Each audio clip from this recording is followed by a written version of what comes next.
اور اے میری قوم، اللہ کے مقابلے میں کون میری مدد کرے گا؟ اگر میں ان اہل ایمان کو دور کر دوں تو تم نصیحت کیوں نہیں لیتے؟ اور میں تم سے نہیں کہتا میرے پاس اللہ کے خزانے ہیں، اور نہ یہ کہ میں خود سے غیب جانتا ہوں، اور نہ میں کہتا ہوں کہ میں کوئی فرشتہ ہوں، اور نہ میں ان لوگوں کے لیے کہتا ہوں جو تمہاری نگاہوں میں کمتر ہیں کہ اللہ ہرگز انہیں کوئی بھلائی نہیں عطا فرمائے گا۔ اللہ خوب جانتا ہے جو کچھ ان کے دلوں میں ہے۔ اگر ایسا کہوں تو یقیناً میں اس صورت میں نقصان کاروں میں سے ہو جاؤں گا۔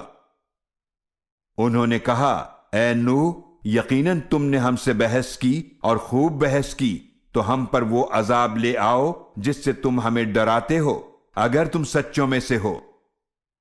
نوح علیہ السلام نے فرمایا، اس عذاب کو بس اللہ ہی تم پر لائے گا اگر اس نے چاہا، اور تم اللہ کو عاجز کرنے والے نہیں، اور تمہیں میری نصیحت فائدہ نہ دے گی اگرچہ میں کتنا ہی چاہوں کہ میں تمہیں نصیحت کروں، جبکہ اللہ نے ارادہ فرما لیا ہو کہ وہ تمہیں تمہاری ضد کی وجہ سے گمراہ کر دے۔ وہ تمہارا رب ہے اور اسی کی طرف تم واپس جاؤ گے۔